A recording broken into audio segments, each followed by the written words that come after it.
I'm excited this morning to talk to you about this grant management and some budgeting stuff. So today is a lot more lecture heavy. We will have a couple interactive things this morning, but more so on Thursday. So that's the big plug to come back on Thursday, and we will do some more interactive things while we're here for that.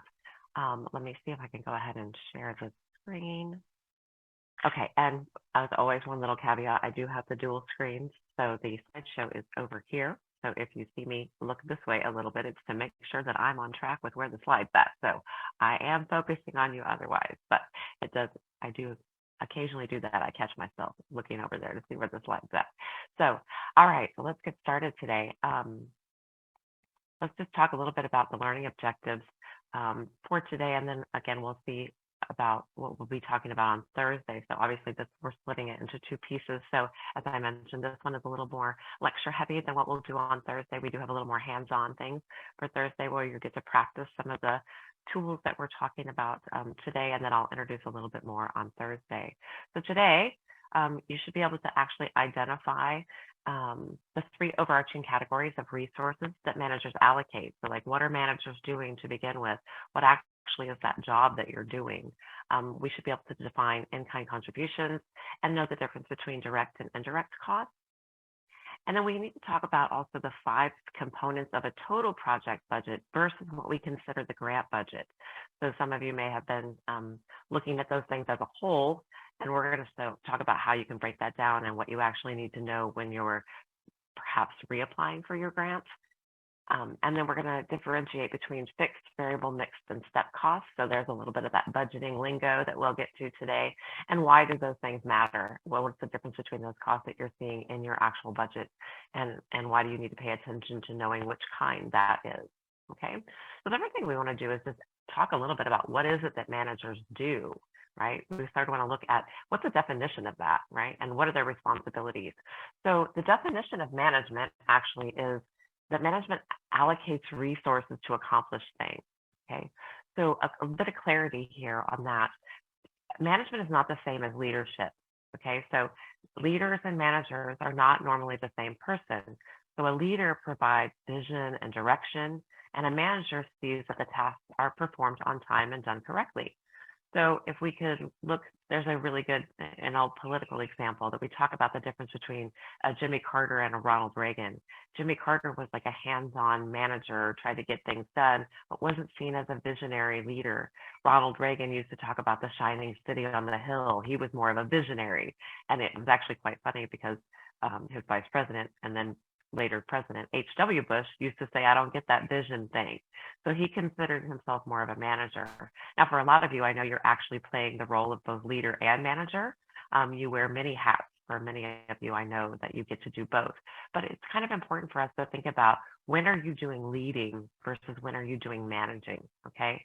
So you really want to be able to recognize that when you're doing the managing, it's about allocating resources to accomplish things, okay? So that's a big piece of this as far as the roles and responsibilities. So we're going to look at these 3 pieces. So managers, as I have here, allocate resources. Managers have to have skills, and managers have responsibility and authority. And we hope that you've had that invested in you, because you know that if you lack those things at the bottom as far as responsibility and authority, it's hard to get your job done, right? So we're really going to focus in this training more on the allocation of the resources, okay? Obviously, we all know you need skills to do your job, and you're doing it. So, and again, the responsibility, if you don't have that, right, it's more difficult for you to get your jobs done. So we're going to focus a lot more on how do you allocate the resources, or how are you allocating the resources that have been given to you, and how do you go about getting other resources when necessary, okay? All right, so again, we're going to focus on that allocation of resources. And what are those resources that a manager allocates? There's 3 of them. There's time, there's money, and there's things. Okay, that's pretty basic, but that's kind of how they categorize in the grant management lingo. And so if there's actually a handout that you have that you can look at later that really breaks these down. So each one of these time, money, and things has classifications underneath them. So it's a good idea if you actually can take a few minutes at some point, you know, in your day, and look at the different pieces that are categorized in these 3 pieces of resources.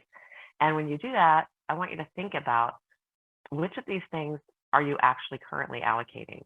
And are you missing any of the things on the list? And then most importantly, which of these consume the most of your time? And should they consume that much of your time?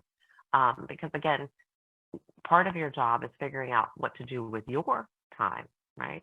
I think I have, I'll just plop it over here real quick. I think you can sort of see that. So again, this handout is in there. Notice there are several pieces under the time, money, and things, okay? So again, which one of these things are you really focusing on the most? Is it your time managing others, staff, volunteers, partners, participants, service providers? Like, what is taking the most of your time as far as your allocation of resources goes? So again, it's a good idea for you to sort of look at this later and say, okay, here's where I spend a lot of my time, and maybe I shouldn't be spending as much time on those things. So again, it's just a good breakdown to think about what you're actually doing. I think a lot of us, we show up to work every day. We know we have 1,000 things to get done. And we don't really think about where is the majority of our time going, right? Are we spending too much time on certain things, and we need to be spending more time on other things? One of the things that we can do to help us to allocate our time is to think about an org chart, right? So I just put one on here. All of us have seen one of these before. This is an old one that I snagged a few years ago, because we all know that Ellen is no longer there, since retired. But anyway, I just pulled this up just for us to think about it. So if you have your own org chart, like where do you fall in that? Like if this one happens to be yours, what are you looking at? Who are you working with along the way? And if you're running a program yourself, do you have your own little mini org chart, right? So it's really important for us to think about that. What does that organization look like from our perspective? So this gets really convoluted pretty quickly. And this is a pretty basic one, but if I hop this up and looked at the state health department's org chart, it's huge, right? And so people get lost in kind of the process. And we don't think about very often as far as making an organizational chart for our program, right? Now, of course, if you're the only person doing anything in your program, you don't really need an org chart. It's just you, right? But for several of you, you do have other employees, and perhaps they're actually working under different departments and working with your program as well, right? We see that a lot because you do wear those many hats. That a lot of that we're seeing people to do more than one thing, right? Okay, so that's just a pretty quick overview of what it is that managers do. The biggest thing that we have to remember that managers do is that you have to do what you say you're going to do, especially when it comes to your grants and managing the grant. Okay, so it's very important for people to keep honest to what your grant says. Some of you are given a grant on a continual basis, right? It's just up for renewal. You just get it. You maybe have to turn in some paperwork. Maybe you don't have to do a budget narrative. For others of you, you're starting in a program where you've just sort of been given, the grant came from somewhere else. Somebody else wrote the initial grant. So that's really important that if that's the case, if you haven't been involved in the actual grant writing or in doing a budget narrative up until this point, to make sure you actually understand the language of the grant that you're given. And make sure that you are allocating those funds and those resources in the way that you said you would do in the grant. So I can't stress that enough, that managers need to do what they say they would do, right? So if it's in your budget narrative, if it's in that grant proposal, you've got to make sure that you're allocating those resources in the way that you said so in the grant, especially if you're going to be up to renew that grant at some point, okay? So if we remember that we're allocating resources, and if we can use some sort of charting to keep us on track as to who answers to us and who do we answer to, and what does it actually say in our grant, in and of itself in the language, it's going to be easier to stay on track to do what you said you would do. And again, this can be really important if you're not the one who applied for the grant. I know that as I've taught this last several years, I have several who have told me, I was given this position as the manager of this program, and I wasn't the one that requested the grant. And then, what do we do when it's time to request it again, and don't know any of those kind of pieces. So if you fall in that line today, this certainly should be helpful as we get to the next couple of days. All right, so like I said, managers allocate resources. The 3 ones are time, money, and things. You do have that handout to look over later. And then, of course, organizational charts are useful as a resource, okay? All right, so let's get into some of those budget components And what do we mean by that? So here's what we're going to be covering here. We're going to talk about the 5 components of that total project budget versus what is considered your grant budget. Okay.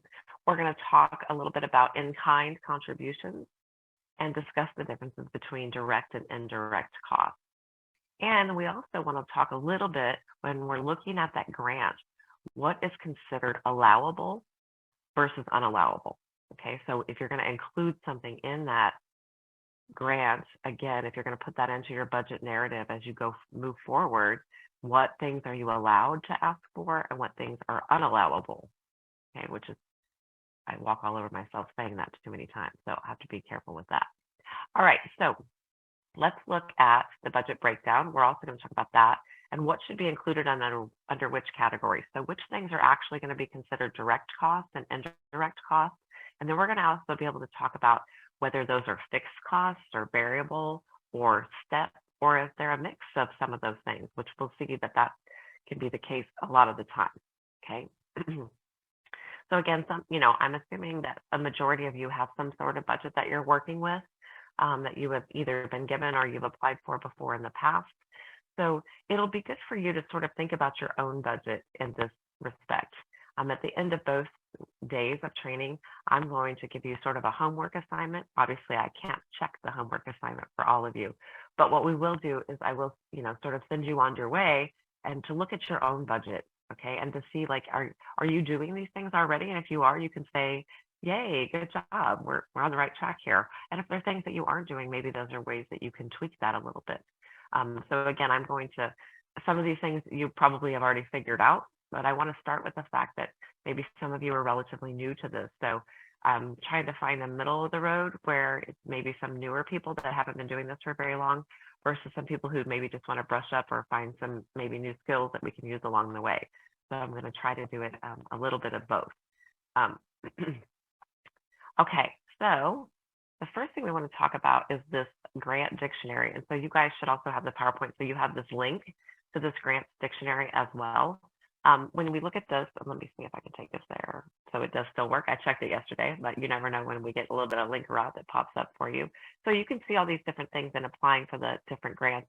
So when you go to this, you actually can, it will actually take you to some different dictionaries, to the different dictionary, and you can actually look up different terms, because for some of you who have applied for grants in the past or who may have to do it in the future, when they ask for certain things, maybe you don't know specifically what that means and what is included in that. So this grant dictionary is actually very, very useful as far as learning the terminology and the things of that nature. So always take the resources, right, that are provided for us. And we're very lucky at the federal level to have a lot of resources available to us. I know a lot of you have used, CDC. And I just wanted to bring this up early on about budget traps and breaking things down into quarterly. A lot of times it's easy for us to break our fiscal year down into quarters. We have to be careful when we're doing that as far as budgeting goes, because when we do that, we can fall into what they call the budget trap.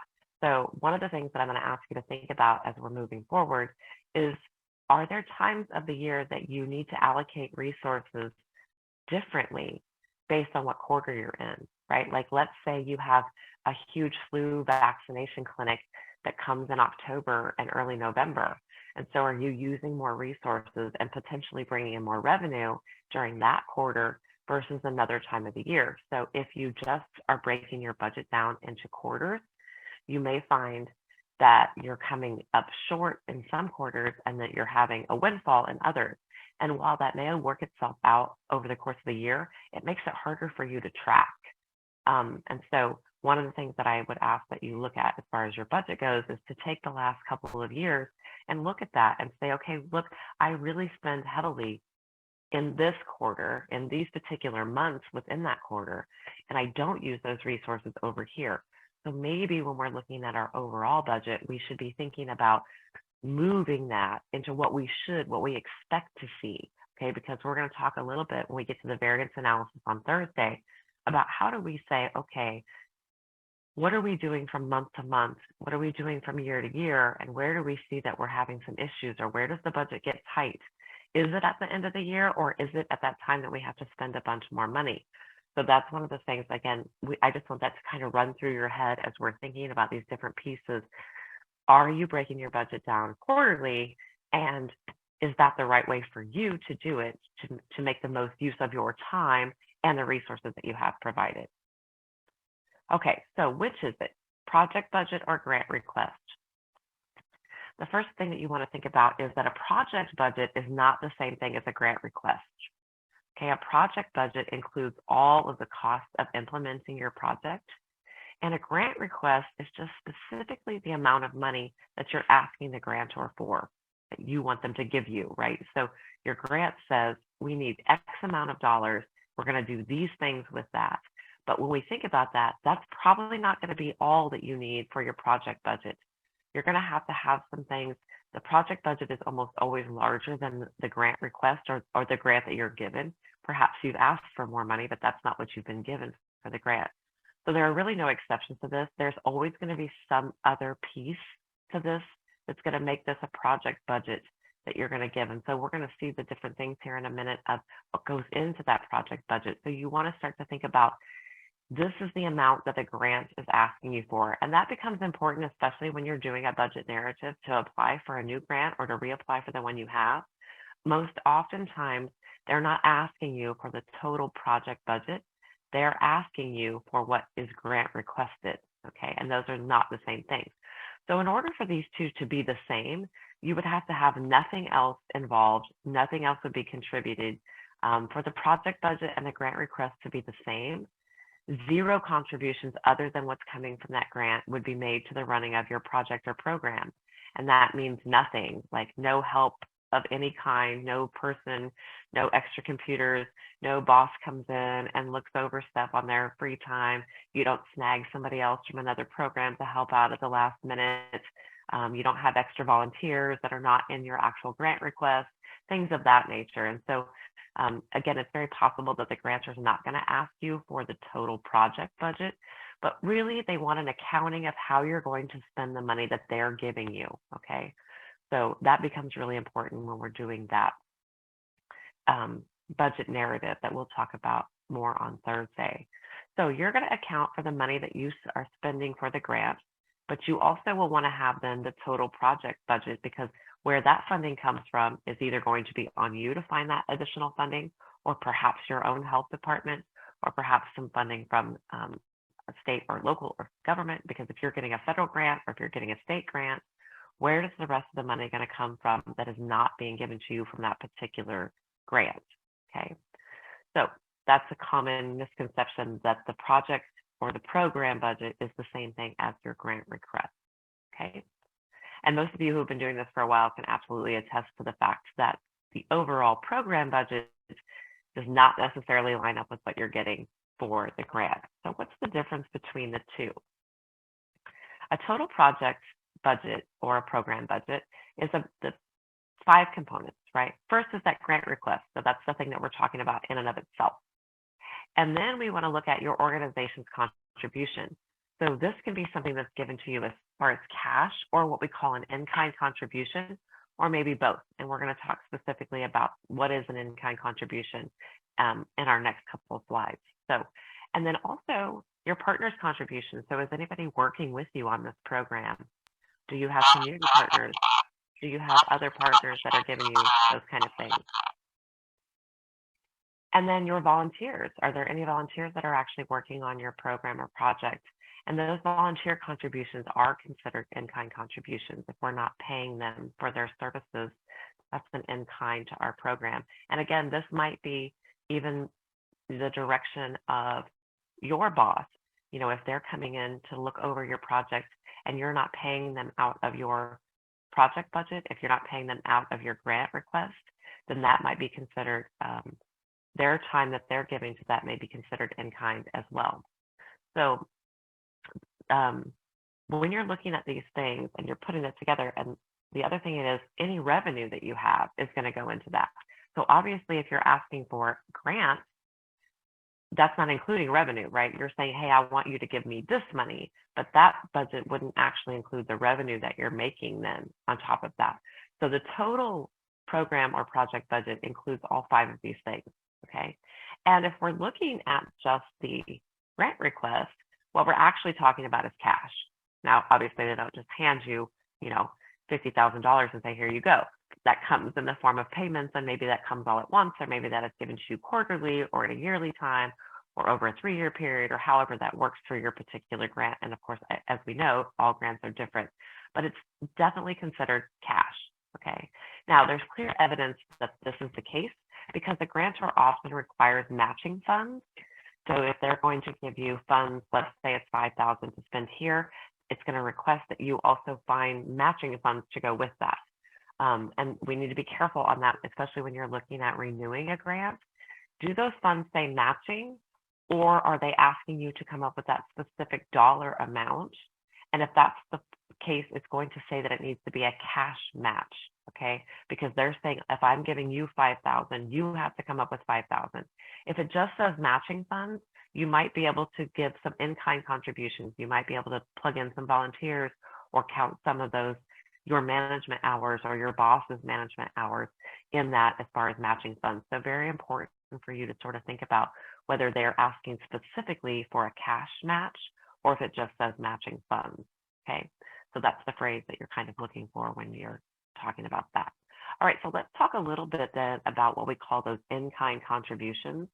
So we're going to look at a couple different definitions, and this one comes from the Grants Policy Directive on the Federal Department of Health and Human Services.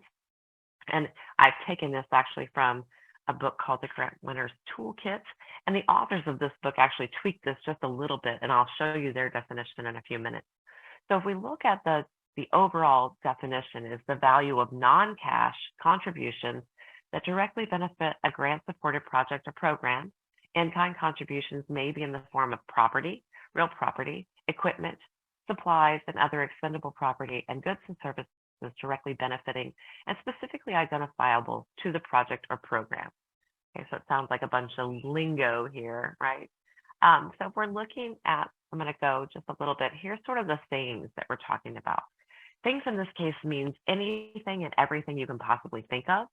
The things that can be contributed to your project or program include people's time, maybe in the form of service performed for your program, real property, equipment, materials, supplies, facilities, services, travel, and all are part of otherwise approvable indirect costs. So anything you can kind of think of as far as the contributions that don't fall into these listed categories, right? So one thing that can never be an in-kind contribution is cash, okay? So very specific there. When we're talking about in-kind, that is not cash. So somebody cannot just give you money. That is not an in-kind. And so there's a little bit of discrepancy there because sometimes we do think about it in that way. Like if somebody wants to make a donation, we call that an in-kind contribution, but that's not actually true, okay? In-kind contributions cannot be cash. Cash is cash. So if you have somebody who is giving you cash, you need to specifically allocate it in that form and not consider that an in-kind contribution, okay? And there's another note here about real property. That's actually a legal term that has a precise meaning. Real property is land, including the buildings or improvements on it, and natural assets like soil and trees, minerals, water. So when you don't want to consider something real property unless it actually fits that legal definition, that piece of the lingo matters. And then people's contributed time comes in many guises. So a few of those might be employee release time, foregone stipends, honoraria, allowances, any of the foregone wages that somebody would, which we would call unremunerated services, and volunteer work. Okay, the rest of the items on this list are pretty self-explanatory. We will talk a little bit about the difference between equipment, materials, and supplies. All of those seem pretty straightforward until we kind of get to shake them out a little bit and what actually constitutes what, and how do we categorize those on our actual grants, and especially in our budget narrative, okay? So the other thing that we have as far as in-kind contributions is what we consider actual contributions, okay? So the condition that makes the provision of stuff into this kind of contribution is that the provider of that stuff is not paid for their services. The recipient of the contribution is not paying that provider for any contribution for that. A contribution is something that's given freely. So contributions and therefore the in-kind can come from people and organizations that participate in each one. And it might include the applicant, your organization, right? It might include things from your partner organizations. It might be your volunteers. It could potentially be service providers, or maybe it's even project participants or any other person or group. Okay, so we have a lot of different options as far as people that can contribute to our program. And that's one thing we can think about is, are we using the resources that we could potentially have, especially if they can be an in-kind contribution? Is there a way for us to work with community partners and build coalitions? Can we partner up with other organizations that may potentially be able to have an overlap to where we can do something like within the community? Is there a way for us to promote our new project or a piece of our new program, something we want to get done in the community that we need some flyers for? Can we get the school? Can we get a class maybe that I teach to help us, create some flyers or infographics, things of that nature? Can we get people to give some of this in-kind contribution that we could actually then save some costs in other areas for our program? That's the best thing for us is, can we be efficient, effective, and equitable, right, in everything that we're doing? And this is a good way for us to sort of look at what we're doing. What does our budget look like? Where can we stretch that? All of us know that we're constantly under threat of losing funds for our programs. So anytime that we can sort of take a step back and look at these things and think, are there any of these pieces that we're not utilizing that we could use? Is there a way for us to be able to do that, to maybe free up some resources in another area for our program that we maybe have been spending money on in the past? Okay. And then the last thing of the in-kind is what we call value. And so we talk about the value of a contribution is the amount of money that it would cost to purchase, lease, or rent the things that are being contributed. If we're talking about real property, we're interested in what they call the fair market price. Okay, so this is the price that a prudent person would pay for property, service, or other assets at a particular time under the free market conditions and the conduct of competitive business. So again, if we're going to rent a truck, it's how much does the truck cost to rent? That's pretty straightforward, right? If we're going to use a piece of land, how much would it cost us to rent that particular building or that office space or those kind of things? So this is that definition as far as value of things. But if we look at, when we talk about, again, as we're doing equipment or facilities, that's a pretty straightforward definition that I just talked about. We just look to see what it would cost to rent a truck for 2 hours. That's what we include when we're talking about what we're going to spend on that. So most of those things are fairly straightforward to find that. But when we switch and kind of talk about people's time, this is different. So if you're having to account for someone's time, the source of the person and the method of their contribution determines the method of calculating the value of their time. Okay, so if people are released from their regular work, that would be how we calculate their time. But that gets sort of tricky as we talk about the cost of their wages and the fringe paid to release those employees by their employer for the time spent to work on that particular thing. So again, if you're starting to work with partner organizations, how are you calculating that person's time? Especially if you're not paying for that, this would go into your total program budget. You would show that these were in-kind contributions and how much are they actually contributing to your program. Okay, is it some sort of a substitute from their normal job? And if that method is that their employer is replacing them with a temporary help, it's actually the cost of a temporary help. So let's say, for example, a teacher is going to come, she's going to take an afternoon off. Her school allows her to take some time to volunteer, and she is going to be gone for the afternoon. Well, her students still need a teacher there, right? So they would get a substitute teacher. So if we were calculating her time, we wouldn't calculate it based on her normal wage. We would calculate it on the amount of money that the school would spend on the substitute. So it gets a little tricky as far as how do we calculate time. And if we're talking about an actual volunteer that are performing work for your project, if we're looking at the fair market value of that work performed, that's the value of their contribution. So if we're looking at, we're going to use this example of a medical provider. So let's say there's a medical provider in your community, okay? But you actually have this have had a really big windstorm and there's all this brush down around your building and people can't get in and out freely, and you need somebody to come and clear this brush. And this medical provider actually happens to live up in a forest type area. And so he's got some equipment and he has time on a Saturday or a Sunday, and he's going to come and clear this brush for you. Okay, so if we were going to talk about the value of his time, we wouldn't be talking about the value of his time as a medical provider, because that's not the service he was providing. What we would actually be looking at is what would it cost us to hire somebody to come clear the brush, okay? If he was showing up though to give vaccinations at a clinic for us, then we would have to think about his time as far as being a medical provider, okay? So again, it's important for us to see this kind of thing. So for instance, I always use the example that when my son was in high school, I was the treasurer for the boys basketball booster, okay? So if I'm giving my time for that, it's not my time as a professor, it would be the time that it would take somebody who was doing accounting for it to be considered what my in-kind contribution was to that as far as a volunteer goes, okay? So when you're thinking about people that are giving this time, there's a big difference, right? Medical providers, their hourly rate would be much higher than somebody who is coming to clear brush. And of course, then if we'd have to think about the equipment that we would have rented if he's providing that as well. So there'd be several pieces to this kind of contribution.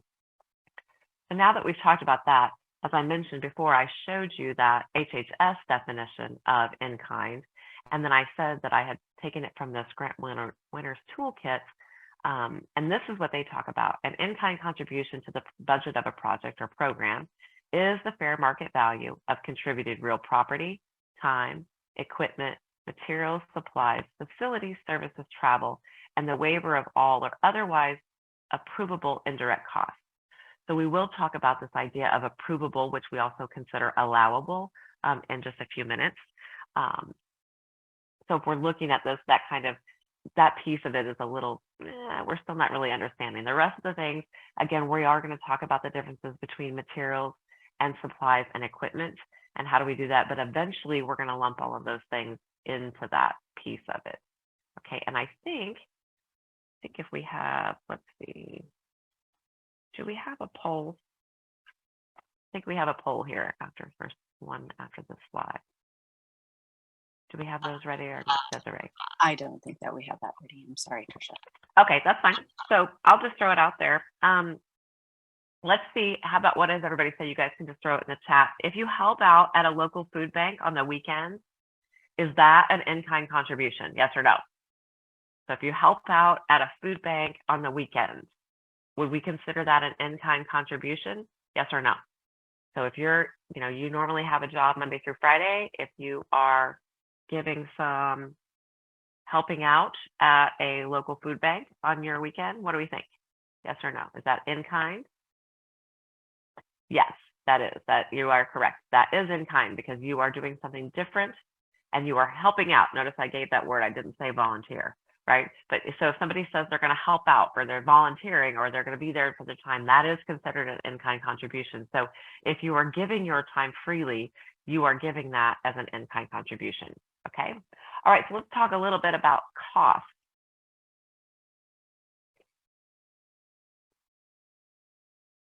Again, most of us can think about cost as a pretty straightforward idea. We deal with costs every day in your job, in your home, in your family, right?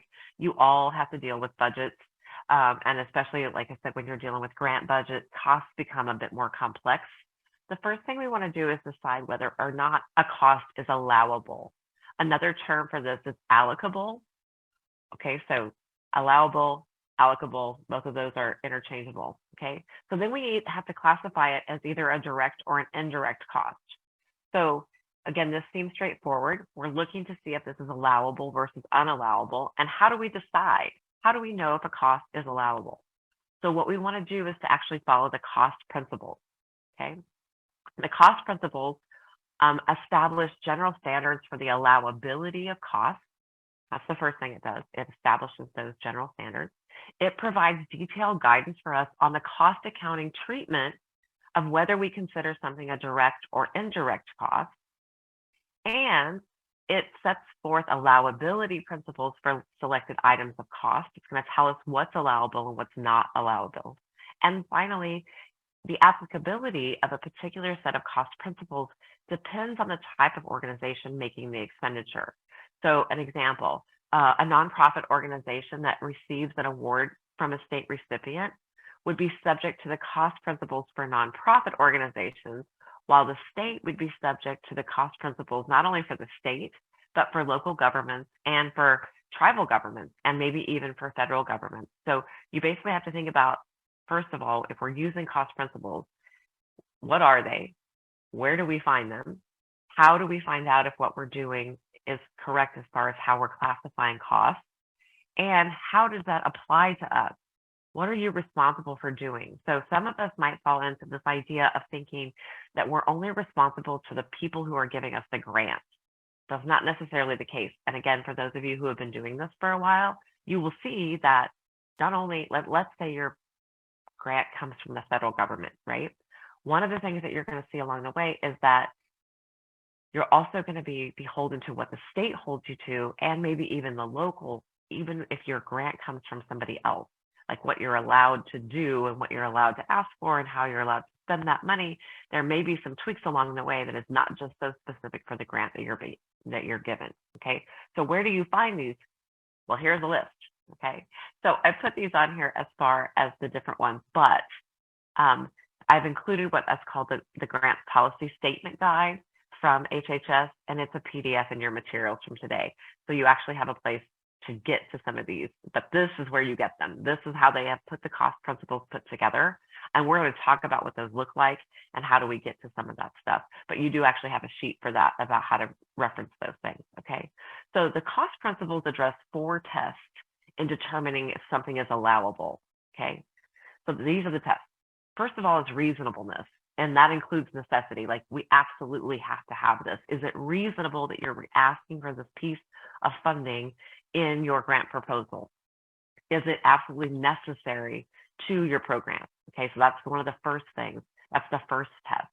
And so a cost is reasonable if the nature of it or the amount of it does not exceed something that would be incurred by a prudent person. Notice I'm going to keep using that word. That terminology is used in the guidelines. It's used in all the literature that talks about grants and grant funding and grant writing, is what would a prudent person under these circumstances, at the same time, what would these costs be? So in other words, let's say the average cost of a cheeseburger is $4. Okay, let's say that's the average cost. So if you were going to say, okay, we need to feed, $4, we want to feed 20 people, that's $80. So if you put in there that we were going to ask for $80 for cheeseburgers, that would be reasonable, right? We would need that to cover the cost of the cheeseburgers. But if I ask for $10 a cheeseburger, when the cost is actually only $4, then I've exceeded that limit of what a prudent person can be. So it's very important that you figure out, especially if you're up for a renewal of your budget and your grant, like, think about what the actual cost is. We all know that inflation is a big piece of things. We all know that a lot of times that our grant, like what we consider sort of that cost of living increase doesn't really keep up, right? And so we have to think about that in terms of, what are we asking for that's reasonable? Do we need to bump the price? Is that what we see for the goods and services that we're providing? Can we show that that's the actual cost? Did we just tack on a couple dollars because we thought we needed to? Or have we made a reasonable assessment for that necessity that we're looking at? The next piece we have to say is this idea of allocability, which I told you is also about allowable, right? So if we're looking about whether or not a cost is allocable to a specific grant, function, or your department, or some other component known as a cost objective, if the goods or services involved are chargeable or assignable to that cost objective in accordance with the relative benefits to this relationship. So a cost is allocable to a grant if it is incurred solely in order to advance the work under the grant, okay? It has to benefit the grant and the work of the organization, including other grant-supported projects or programs, or it's necessary, or it's deemed assignable, at least in part, to the grant, okay? And I'm going to show you, I'll give you a link here later, and I know you have it also in your tools, that it shows you how you can tell if something's actually allowable, okay? Like, it literally lists thousands of things that would be considered allowable or not. And so that is a good reference for you to go and look to make sure that if you're trying to add something into your grant budget when you're requesting funds, that you're not putting something down that's not allowable. Consistency. Recipients must be consistent in assigning cost to cost objectives. So if you're asking about somebody's time in Part A, are you asking for that similar amount of money for a person doing the same kind of work when you get to Section B? And in Section C, have you been consistent across your grants when you're asking for funding? Okay. So you don't, and you also want to make sure that you're not putting in duplicate charges.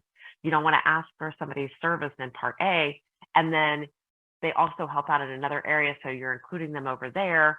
And then it looks like you're asking for that same person's time twice. So you want to be very specific that this hours goes towards this piece of the program, and this person's hours for this much goes over here. Okay. So you just want to be really careful that you're being consistent. And then finally, this last principle is conformance. The test of allowability is conformance with limitations and exclusions. They're included in the terms of the conditions of your award, including these cost principles.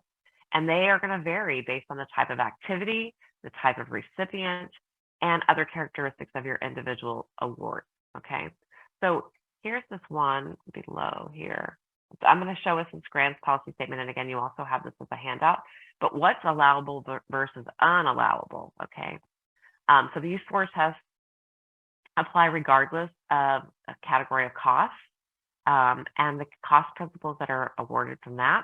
And so we want to look at this. And again, if we click on this item real quickly, let me make sure it still works today.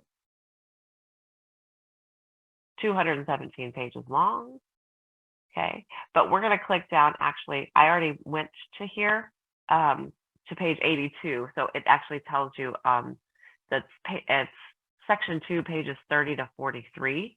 And I'm just going to show you a couple of things like, so what's allowable? Okay, advertising, that's allowable, but only for recruitment of staff or trainees, procurement of goods and services, disposal of scrap or surplus materials.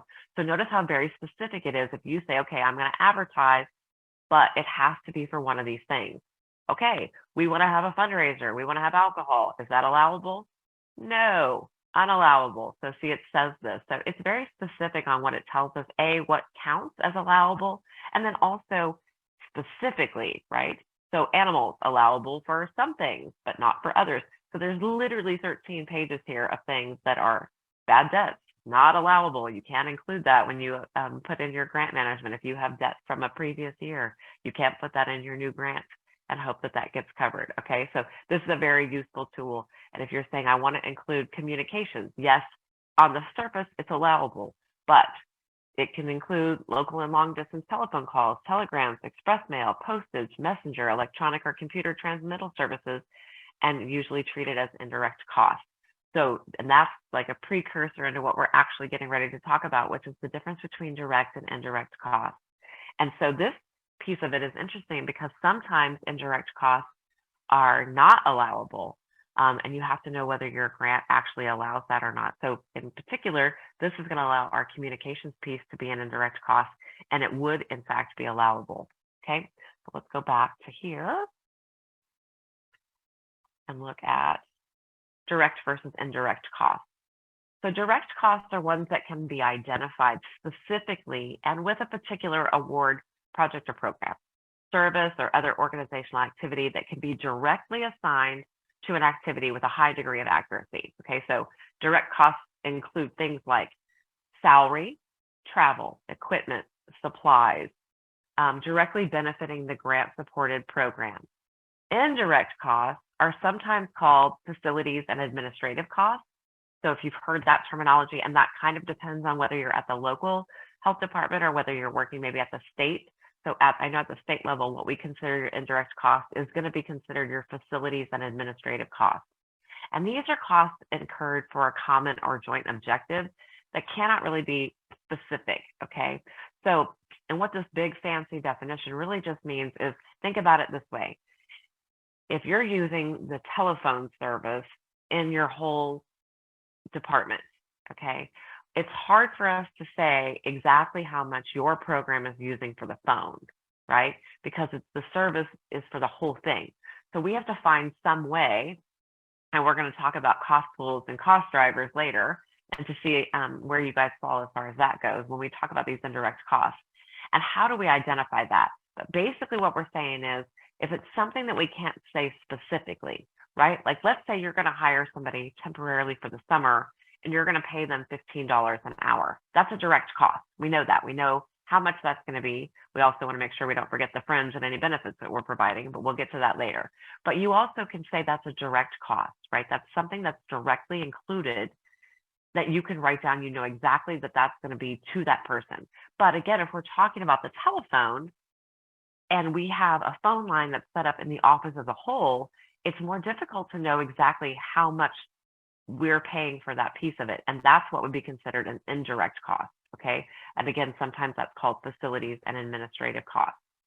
So we have to think about, when is it an indirect cost? You also have a handout in your folder that can help remind you later that it's called direct versus indirect costs. So you can have that. So the purpose, when is it indirect? The purpose of the activity is spread over several projects, divisions, or activities. So again, my telephone example falls into this. That activity or the thing that we have to pay for, maybe it's your internet in this day and age, right? Maybe you have internet, you have high-speed Wi-Fi, somebody's paying for that, right? As far as like your overall health department, but each one of your programs and projects are probably being charged for that within the indirect cost, okay? The next one is, if it's difficult or impossible to identify or compute the cost of the activity for each individual project, program, division, or activity. So again, back to that phone or the internet, how can we tell exactly how much each piece is using that? And then finally, if the activity and that associated costs that go with it are necessary, right? Most of you couldn't even imagine going to work every day if you didn't have access to the internet. So is it necessary for you to do your job? Most of us are on this Zoom call today, right? We're using the internet in and of itself. So of course that piece would be necessary, but it again is more difficult for that to be, to how do we nail that down, okay? So are these indirect costs allowable? If we're asking for this money for a grant, can we say we have indirect costs? Well, the answer is that it depends, okay? So some grants don't allow any indirect costs. So if you were actually applying for a grant from the Bill and Melinda Gates Foundation, they don't allow indirect costs for any of the grants that they get. So those are very grant specific. Currently, if you're talking about DPHHS, all grants allow indirect costs, but some grants consider the indirect costs as administrative and others do not. So you have to be careful where you're going to classify those indirect costs. It's more typical that indirect costs are not administrative costs. The majority of the grant awards at DPHHS have language that states that indirect costs are approved under what we call a cost allocation plan. So again, for those of you working particularly at the state health department, if you're looking at that grant administrative cost, you probably have what they call a cost allocation plan. So you're allowed a specific amount that is set up that the state comes up with, that you would actually put that piece into that. So if you haven't done this budget narrative before, if you don't know what your cost allocation plan is for the year that goes for your indirect costs, you for sure want to talk to your budgeting people, your financial specialists, and all of you should be doing that on a regular basis. Probably if I ask this question right now that said, how many of you that are running a program spend any time with the financial specialist at your department? The answer is probably like, who's the financial specialist at our department, right? Okay, because that's so that's really one area that you need to work on.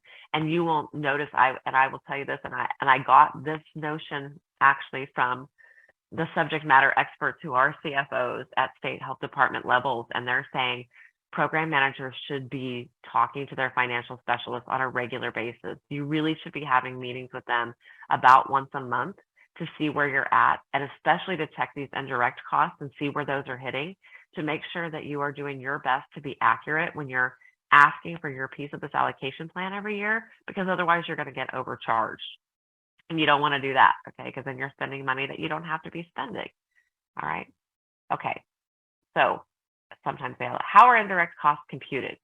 So they're oftentimes computed using that percentage called an indirect cost rate, okay? So that might be the way that they're done.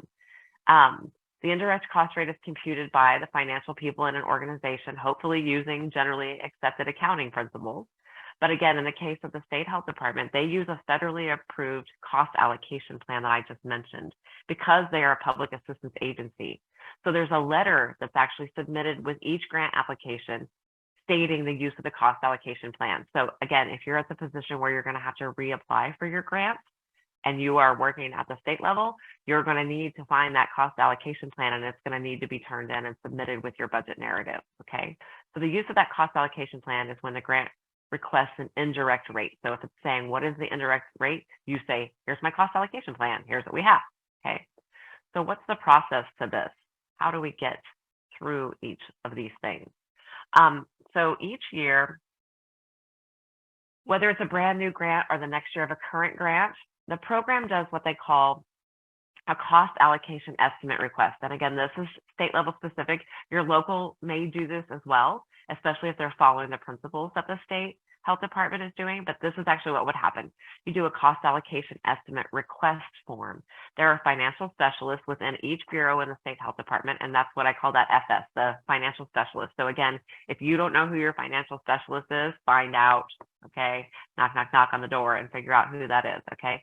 So the program manager or the person who's writing the grant would work with this financial specialist to complete the request, and then the FS would send it on to the accounting purposes, the Financial Services and Operations Bureau, okay? So then they're gonna take that formal request to the cost allocation program. And based on the information that you're providing, right, they're gonna do a calculation on their end. And they're gonna give an estimate of what it's gonna cost for your indirect, okay? So you're gonna say, these are the things that I'm doing. This is my cost allocation form. So the more specific and the more correct you can be on that, they're going to calculate on their end and just give you an estimated. It's only an estimate, okay? The grant could be charged more or it could be charged less. So this is really importance of your documentation and keeping track. And we are going to talk about documentation at length on Thursday and the importance of doing that. And one of those things actually comes back to this piece of doing your indirects and the importance of keeping track. Okay, so you're going to need to document the activities of your grant so your estimate is as close as possible, because the financial people need to be keep an eye on whether your indirects are hitting so that you don't get charged later at the end of the year, right? So that's another reason that you should be checking in with a financial specialist. Make sure that the indirect cost that is in your cost allocation, is that actually what you're going to be charged for your grant? Because indirects are going to come out first.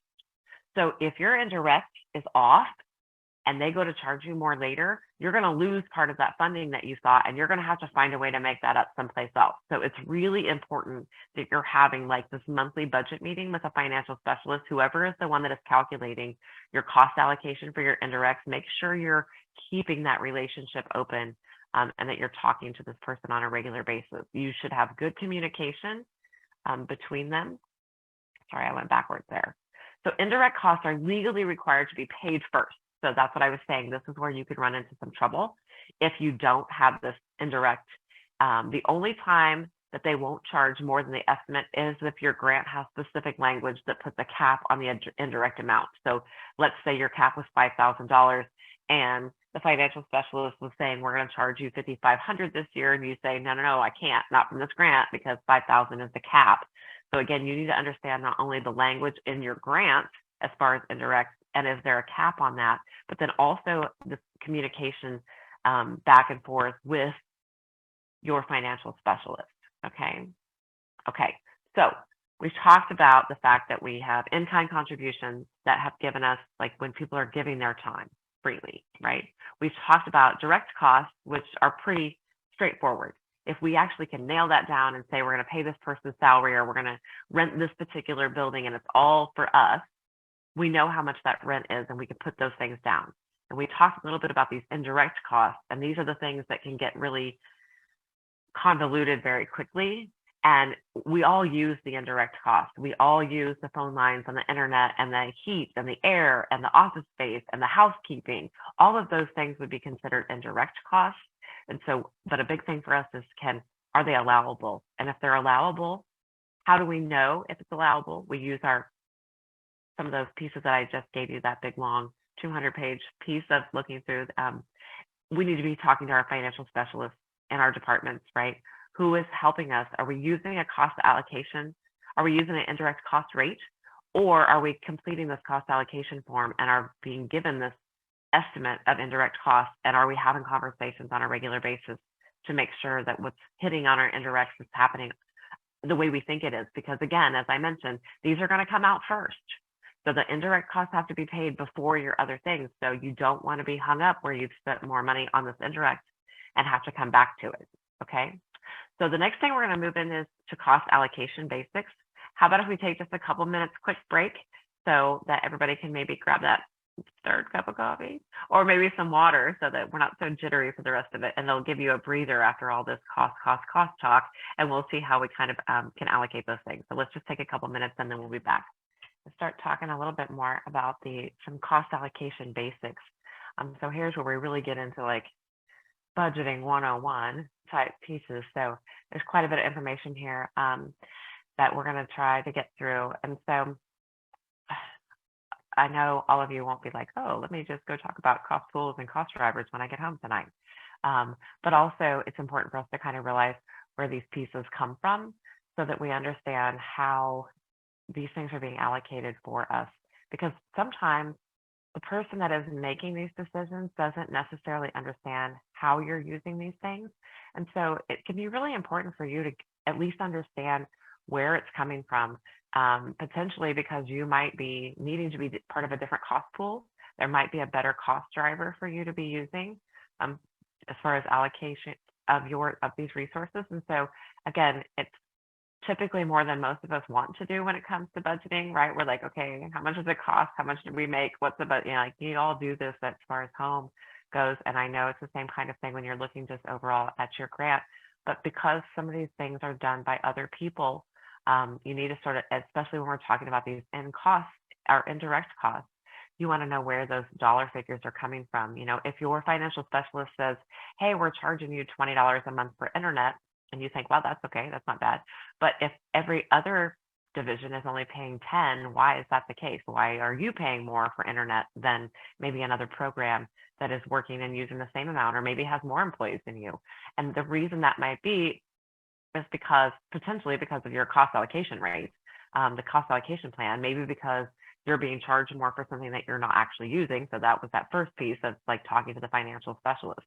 But the second piece of that is this idea of cost pools and cost drivers, and how are they coming up with these, and are you part of the right cost pool, and are you using the right cost driver? So if we can talk a little bit about that, I think that will help us figure out where we're at. Okay, so to assign costs from one activity to another, two important elements must be identified: the cost pool, which is a group of overhead and direct costs to be allocated. So this is like, what are we trying to pay for? Okay, that's what's going to be considered the cost pool. Who's in this together?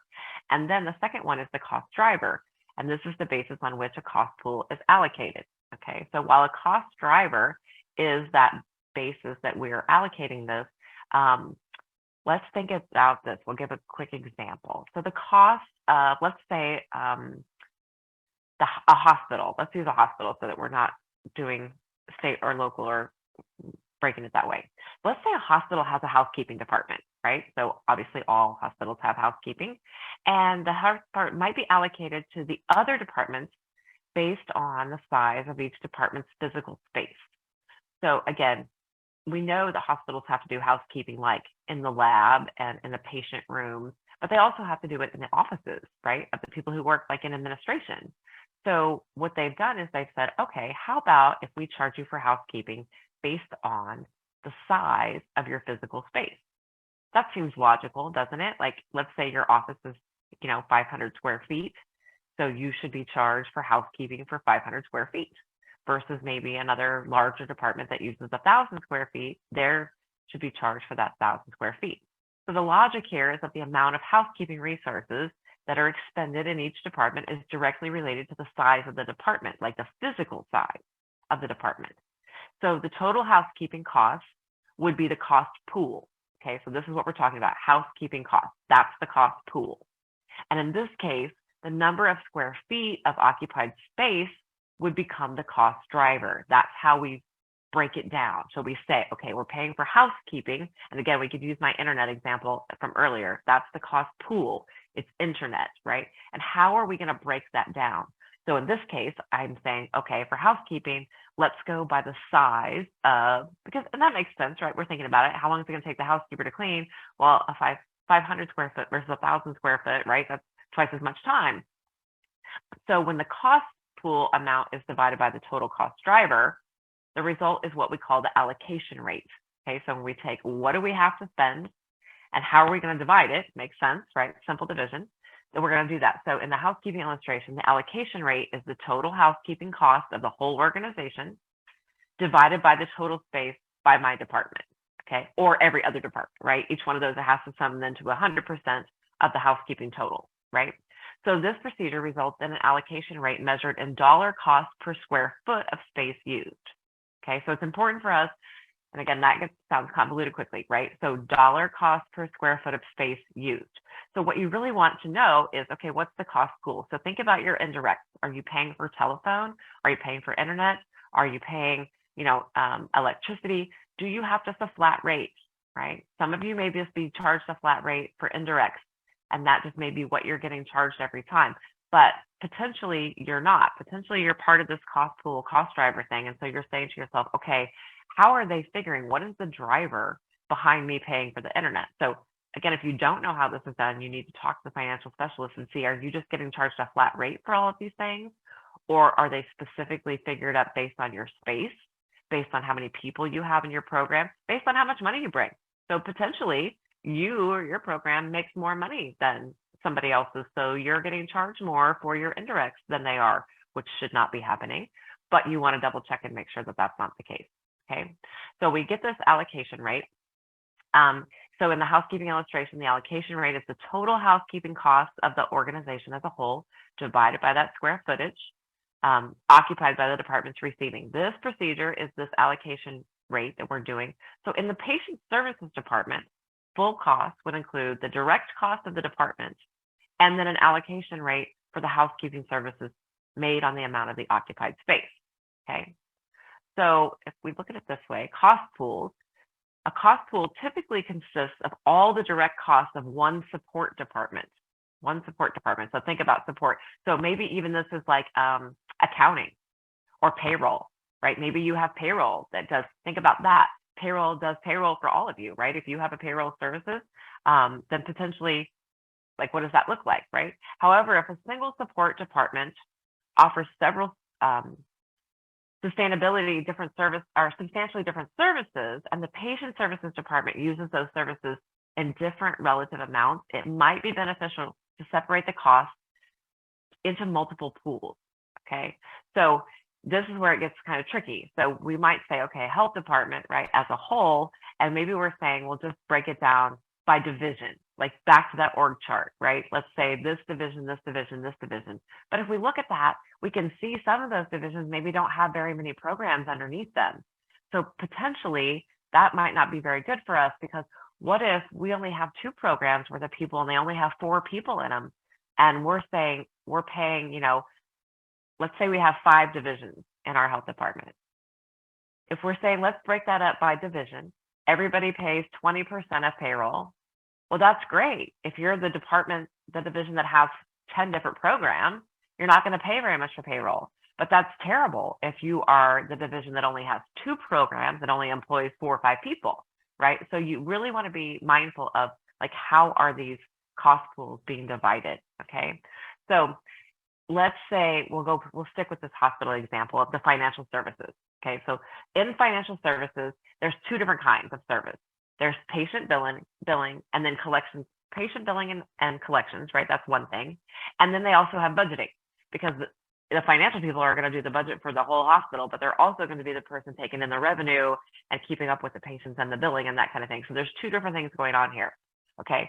So if we look at routine care is going to use a lot more of the patient billing, right, than the lab department. So lab department's not really billing people, are they? They're over here running labs, doing stuff. They're doing the technical side of everything. And over here, the care facility is doing this billing. So, but the lab is going to use a lot more of the budget, right? Because they're going to need their speakers and their equipment and their chemicals and the things to do their lab work, right? So there's a difference here. And so in this situation, it would be best to create 2 cost pools. one for the support department for this, for financial services, we need to split that. We want a billing pool and we want a budgeting pool, because it's not good to combine the whole thing, because somebody's going to pay way too much and for one thing and not enough for the other, and vice versa. Okay. So then the cost drivers could be chosen for each pool, and then the cost would be allocated to patient services on one side, and then we would talk about the other way. Okay. So I'm going to give you a really a quick little example from cost pools from the state health department. Okay. So this is from Montana CPHHS. So some of you might be familiar with this. So if we're looking at this, these that are listed on the side here, and again, this is an older example, it's a couple of years old, but I just pulled it so we would have something to look at today. So these are the account codes that the indirects post to, and the 2-digit number after that corresponds with the cost pool. Okay, so if we look at this, here's the accounts that are coming from, and then here's the cost pools that it comes out of. So here's the different cost pools, so you can sort of see these different things. This is what your program would see if you ask your financial specialist for expenses by account code. So remember when I told you to go have that meeting with the financial specialist? Yes, when you do so, then you want to actually ask for the cost pools. You want to talk about the account codes, and then you can see how are you being billed. You can look at the different things, see all these things that are indirect costs, and where are they coming from, which fund. This is all in this fund, and here's how much they are for the month, and here's how much it ends up being for the full year. And this is where it's getting charged to: number 4, number 1, number 6, number 7, number 9, and number 16. This is what you're paying for, okay, when it comes to those cost pools. All right, so that's just an example. And again, you can get that from your financial specialist at the state level. And if you're at the local level, you have some sort of financial specialist, and it may be, maybe you guys are using somebody outside of the department. Some of you that are maybe city counties, you might actually have it like at the county level. So you might have to make a trip to somebody to get to talk to them about your cost pools and cost drivers. So again, cost drivers, this is kind of the most important step in the cost allocation process, is identifying proper cost drivers. Okay. So traditionally, overhead costs were aggregated across all support departments and then divided by a rough measure of organizational volume. And then that would give us some sort of generic dollar amount. So those inpatient overhead costs of that hospital might be divided by total inpatient days, right? And that would maybe give us an allocation rate of so many dollars per patient day, which is called the per diem overhead rate, right? So let's say a hospital had like 72,000 patient days, and the overhead cost was like 36 million. Okay, so I'm just throwing these numbers out there. You would take that 36 million divided by the 72,000, so it would give you like $500 per patient day. Okay, so it would be regardless of the type of patient treated. If we do it that way, we're just saying it doesn't matter if they're adults, if they're children, if they have trauma, if it's an illness, is it acute versus critical care? So it's just a flat rate, right? And so it would be applied to determine the total indirect cost allocation rate for that department. But some of the overhead costs are not necessarily tied to the number of patient days, right? So a good example of this would be admission, discharge, billing. Those are not related to the number of days that you're there, right? Some of the costs are related to the number of days you're there, but like admission, you only do that on the first day you're there. Discharge, you only do that on the last day you're there, right? And billing for those services happens probably while you're still there. No, I'm just kidding. But it was after you leave, right? But think about that.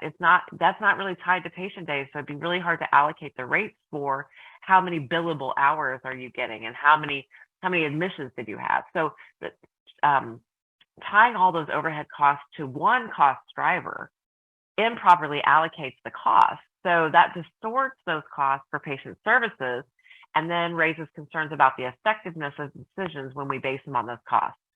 So basically now that we've moved into more state-of-the-art cost management systems, these overhead costs are separated into different cost pools, and then we decide the most appropriate cost driver for each pool.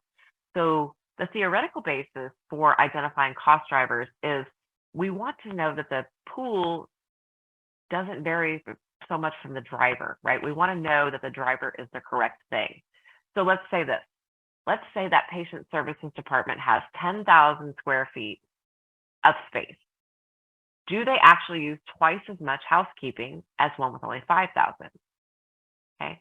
Well, again, space-wise, it sounds reasonable. If I say to you, 500 versus 1,000, and if you're going to clean 500 square feet versus 1,000 square feet, it seems reasonable that you're going to spend twice as much time doing that. But that's not necessarily true, because what if half of yours is a storage closet that doesn't get touched? Okay, so now you're getting charged for half of the space that's not even being used. Okay, so we want to think about that. So maybe a better relationship could be if you looked at what the cost driver was for perhaps how many people are in that office, how many desks have to be cleaned, how many trash cans are there, things of that nature. How many times a week is that used? Does it have to be cleaned more than once? Like, think about this. If we're talking about that hospital example, we could very easily say that a patient's room has to be cleaned on a regular basis, right? Every day or every other day or however that works. But maybe the office space only gets cleaned once a week, right? So you don't want to pay like you're getting cleaning services every single day, right? So we don't want to just make it based on how much square footage we have. We want to think about fairness, right? Does the cost driver chosen result in an allocation that is fair to the patient services department or to your department, and if you're looking at it for you? And so does that cost driver create incentives for departments to use less of that overhead service? And this is a really big deal for you as a manager. So I'm going to say that again. The cost driver chosen, does it create incentives for you to use less? Okay. Are you able to then become more efficient and effective because you can cut out some of that? Or it's just everybody overusing everything because you're getting charged that flat amount. So what is the incentive for you to use less of it, right? So again, the first thing you want to do is find out where your costs are coming from. Where do you get those indirect costs? Is it an indirect cost rate? Are you paying based on cost pools and cost drivers? Are you paying based on a cost allocation plan for the year? And is there a way for you to make changes to that would be more efficient and effective for your particular program or project? And how are they figuring these things? How are they calculated? And that's the thing about people who are doing the calculating. They actually know. They can tell you. They can tell you exactly how those are being allocated. And then you could argue, against that if necessary, or you can at least know why you're paying the amount that you're paying. And does it seem like that's a fair payment? Okay. So we want to look at that. So do you have an effective cost driver? What's the cost pool that you're talking about? How is that calculated? What is the cost driver from that? Okay. So if we look at this, one thing is rent. So from DPHS, so here are some of the cost drivers that they use. Rent is by square foot based on the space each program uses, plus a little extra for common areas like walkways and conference rooms, etc. This charge is allocated to the grant by a speed chart, but comes through in an indirect cost allocation. Okay, so again, this would take some time for you to sort of look at your budget, what your grant says, and what your financial specialist is talking to you about as far as how we allocate these things that come through for this. So again, rent based on square footage. That makes sense, right? Again, if we're talking about how much you're paying for space, you obviously want to pay for the 500 square feet you have versus a flat rate, so that somebody who's got 1,000 square feet is paying the same as you are. That wouldn't be fair, okay? So IT is the same. It's allocated to the grant by a speed chart, but it comes through as an indirect or a cost allocation. Each month it shows up on the budget reports in specific indirect cost allocation account codes. So programs can ask for a breakdown to show them the pools if they want to know what the costs were. So if we look at a couple other examples, the branch manager, administrator, and bureau chiefs are broken down by FTE.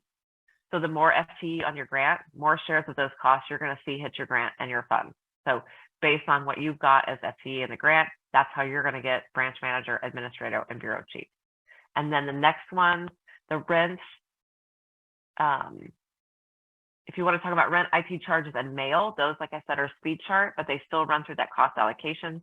And just in case you didn't know, the speed charts are what is used at the state level to code for specific grants or funds. Okay, so it's just a nice big chart of all the different grants that are coming in at the state level and how those are specified and allocated.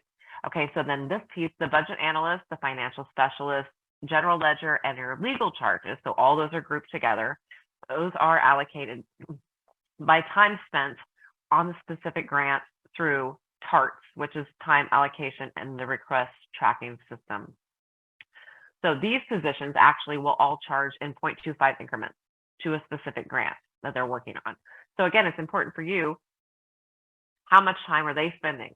Is there a way for them to spend less time? Do you need them to spend that much time? Notice you're paying for the financial specialist here. See this little piece right here where I said financial specialist?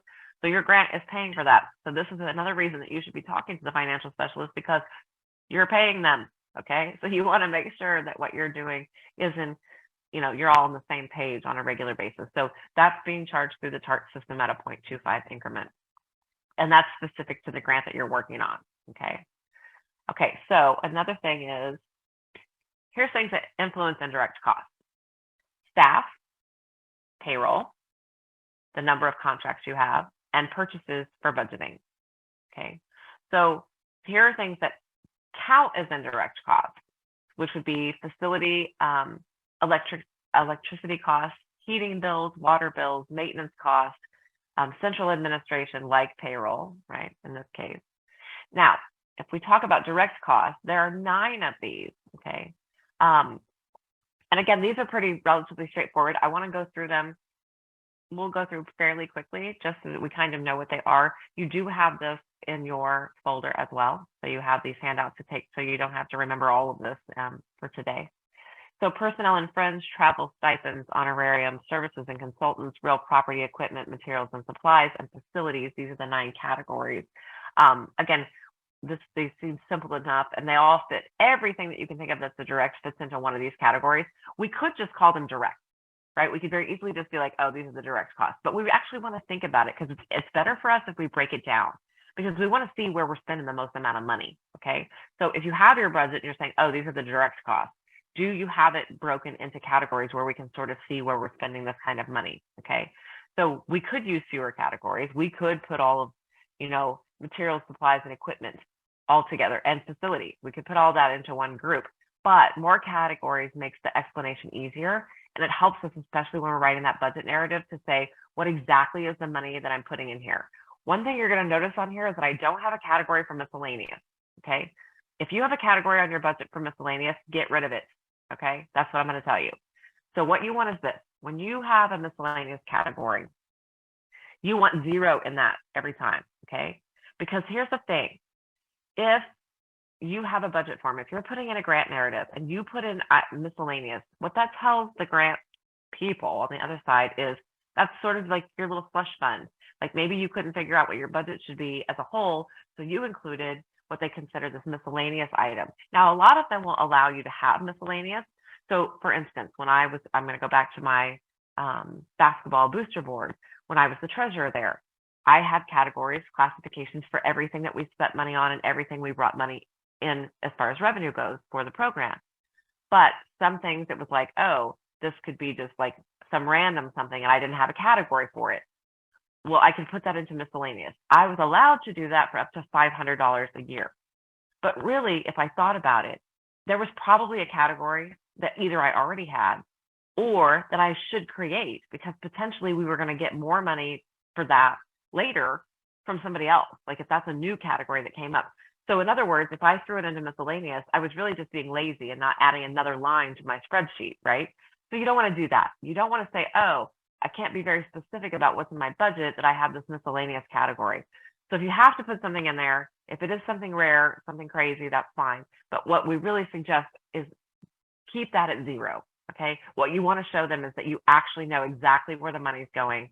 You know that you've done the best job you can to say how you're going to spend that money, and you're going to stick to it, okay? So you don't want anybody thinking you've got a little slush fund there, okay? And a lot of times if you ask people, like, why did you put this much for miscellaneous? It was because, like, well, what if I was off by a little bit here, okay? So you don't want to really do that. You don't want that contingency fund, because that tells the grantor that you're unsure of your budget, or that you don't have faith that you can find and compute all the costs that you have in your project or budget, okay? All right, so let's talk a little bit about personnel and fringe. This cost is for paid personnel, okay? So paid personnel obviously can be full-time or part-time. They can be paid a salary or they can be paid hourly. The key to putting a person's wages into this category is that your organization, or maybe your partner organization, is responsible for withholding taxes, okay? So if you're withholding taxes, then that person is an employee, okay? they're an employee. So that's personnel. And you're thinking, well, duh, okay. But we have to be really careful because we may get into some service providers, contractors, consultants, things of that nature. And those people are not necessarily considered personnel because you're not withholding taxes. So again, that's the stipulation here. If you're withholding taxes from somebody's pay, then that person is an employee. So wages paid to employees go in this category. So it's a direct cost that goes under the personnel and the fringe. Now, the fringe, this is the thing. It's so easy to forget about the fringe, okay? And it's really important that you don't do that because this refers to the amount of cash that it costs your organization for an employee over and above the wage. Fringe is made up of several different things and they're paid by the employer, okay? Some of these are paid by the employer because they have to be. Some of these are paid by the employer because we promised them to the employee, okay? So matching Social Security tax is included here. Matching Medicare tax. If you put these two together, those are known as PICA. State unemployment insurance and federal unemployment insurance, which is known as FUTA. Workers' comp, and any benefits that your organization is going to provide. Healthcare, life insurance, dental care, retirement fund. Your organization may pay all of those or only some of those fringe items that might be included, okay? So when you're thinking about the allocation rate, let's say you're gonna hire a new person and you're like, well, gosh, the market value for this person is $20 an hour. I have $20 an hour times a full year's wages. Here's what I can pay them. Not so fast, because you can't actually pay them that money, that $20,000, okay? What you have to think about is if you can afford to pay $20,000, how much of that is going to go to fringe, and what's left over is what you're actually going to be able to offer that person, okay? So you're backtracking here, and people forget this. So when you're adding new people, new employees, new programs, new stuff to your program, you have to be very careful that if you have X amount of dollars that you can spend overall, that you have accounted for what you're actually going to have to spend in the fringe that goes with that person's actual wages. So you can't pay them the full $20,000 because then you'd have to pay the fringe on top of that, okay? So fringe is calculated as a percent of wages, and your payroll people know this, okay? And look, fringe can be as low as 10 and as high as 50. The average is typically 32%. So again, if you request $20,000 for your project director and the fringe rate is 32%, then the project manager is not going to receive 20%, but the smaller amount after that fringe is taken out. Okay, so you're going to take out 32% of that 20, and that's all that you're going to have left. Well, now you've made a promise to somebody that you would pay them $20,000, and you can't actually pay them $20,000 because you've got 32% fringe that has to be taken into account. So seriously, the number one thing, and people forget this, like I said, when they're doing this grant, is what is the fringe? You start paying people for services, and you forget that you have to include this fringe part, and then you're going to be in trouble really quickly, especially if it's running up close to 50%. A lot of organizations pay less per hour because their fringe is so high, because they pay for full-time health benefits and full dental benefits. They have so many paid days off. They have so many sick days that are allowable. And so a lot of times that fringe is actually up to 50% of somebody's actual salary. So you have to be very, very careful here, okay, to make sure that we're not having that problem. And we also want to make sure that we're not supplanting our rate, okay? You want to make sure that we're not using the budgeted amount for something other than what we say it is, okay? We don't want stuff going back into general funds, so be really careful about that. And that most of us are not doing that on a regular basis, but we just want to make sure that what we're spending our money on is exactly what we've said that we're spending on. We don't grants don't look kindly on that when the money that they've given us that we say is going to go to a specific thing gets like put into a general fund that is then spent for like whatever needs to happen. It needs to be very specific, okay?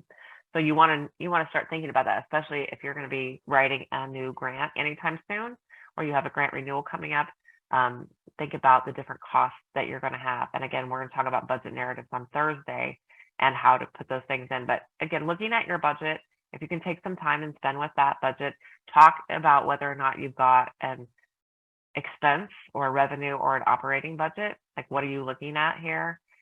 What is your indirects? What are your direct costs? How are your indirects allocated?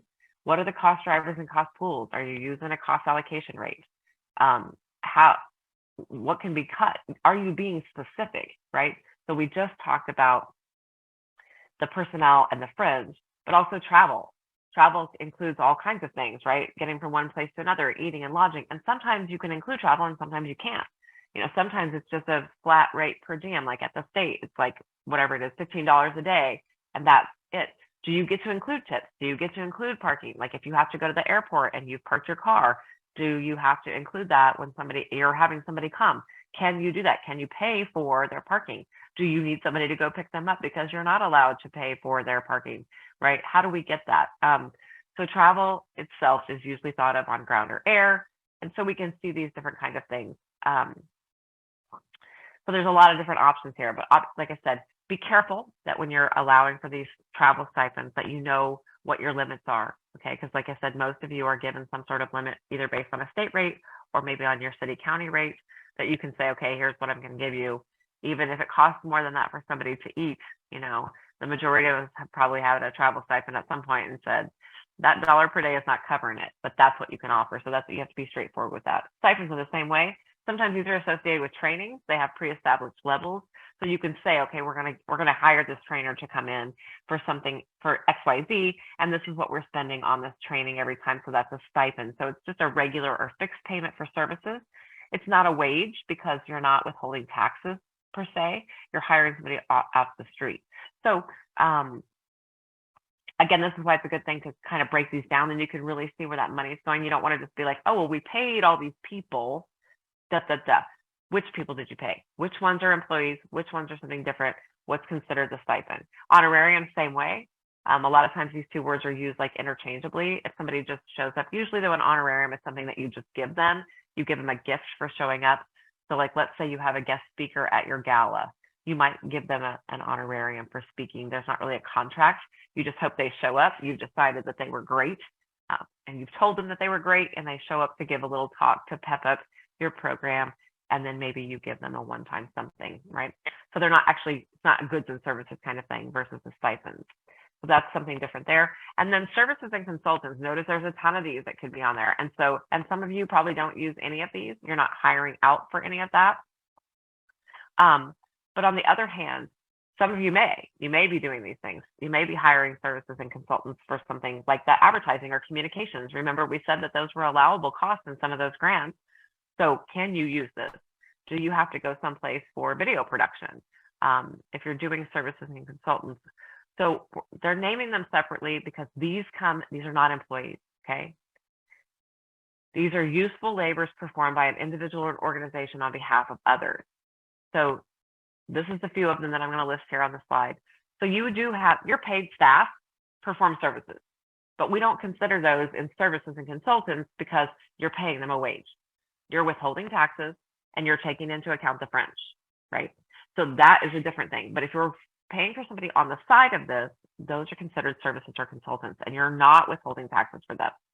So the difference is that these are not your employees. You're not withholding taxes. You're not paying French, okay?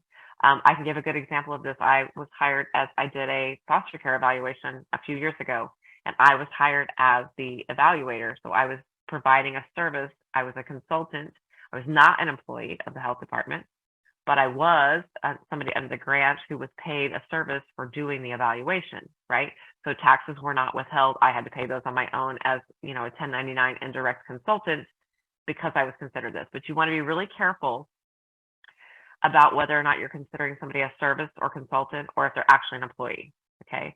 Because the IRS does not like it if we accidentally put somebody into the wrong category. Okay, so make sure that even if they're tax exempt, they're doing their things, that you're not to the point where you need to be taking wages and paying French for them, okay? So you want to be very careful about how you use those contractual services. There are IRS rules about who is considered a contractor and who is considered an employee. So you want to know that you understand the differences and abide by the rules. You can get a description for the use of this from the CPA that you use, your financial specialist, or actually from the IRS directly. They've got pretty good information on their website because they want to make sure you don't make that mistake. Back to that real property. Remember I said that there was a very specific definition of what real property was: land, buildings, soil, trees, minerals, water. So if you're categorizing something as real property as a direct cost, it has to be one of these very specific things or it's not property. Equipment. Let's think about equipment. Okay, so here's our definition. So if we think about this, and I'm going to back just so you've read it already, it's fine. But let's think about this. If we thought about equipment in your organization, right? Maybe it's in your is it expendable, but in another it's not. So let's think about this. If I asked you, if I said, is an electric drill a piece of equipment? Like if you have one at home, you have an electric drill, would you call that equipment? What about a bathroom scale? Is that equipment? How about the chair that you sit on in your desk? Most of us would probably say that's equipment, like we're using it, right? Like it's equipment is a piece of something that we're using. So, but let's look at actually the definition for equipment, okay? If we look at this, we can say tangible, non-expendable, so that's things we don't just throw away. So that would be our drill and our chair and our bathroom scale, although most of us want to throw away the bathroom scale at some point. But the truth is, it's a non-expendable item. Directly to an award having a useful life of more than 1 year, which all of those qualify. But here's the part that gets us: an acquisition cost of $5,000 or more per unit. Okay, so probably that drill we use at home, probably the chair we're sitting in, and probably our bathroom scale do not hit that $5,000 mark. Okay, so what might be is like the copy machine at work. Like if you have a super expensive copy machine, that would be considered a piece of equipment. It's non-expendable. It has a useful life of more than 1 year, or you got a lemon, and it was more than $5,000 per unit. Okay, so if we think about that, that is what we consider equipment. So this is why it's different on a category when you're like listing these things out. So equipment falls into that category. So if we were actually talking about the drill, the chair, and the scale, none of those are considered then equipment. Well, if they're not equipment, then what are they? Okay, so again, if I just covered all this. And sometimes you'll actually see a cap. It has to cost at least this much, but can't cost more than this much, okay? Because again, they're trying to keep you to having things that are cost prohibitive. So materials and supplies, this is a pretty easy looking definition, right? Materials and supplies, everything that's not equipment. That makes sense, okay? Because that is where all the other things fall in line that we would categorize. So for most of you, you're not having equipment, okay? So we know intuitively and practically what supplies are.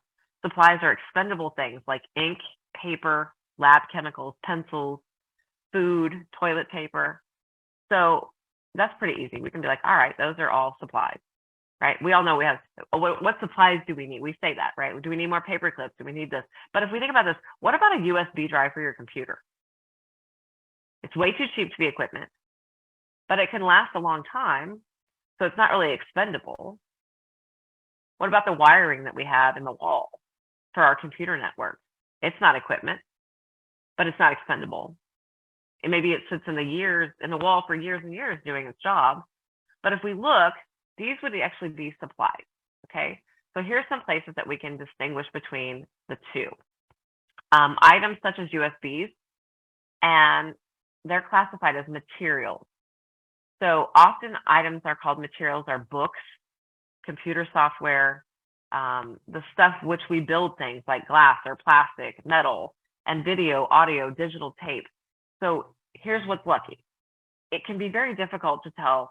We can tell really easily if it's equipment, right? Because there's a dollar amount, and maybe it's at 5,000, maybe it's 3,000. You'd have to be specific onto what's considered equipment.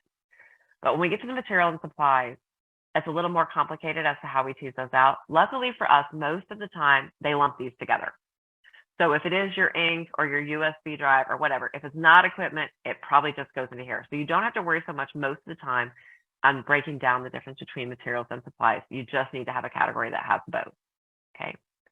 And then of course, facilities, these are real property and it can be purchased, leased, rented, or used at no cost, which would be an in-kind contribution, okay?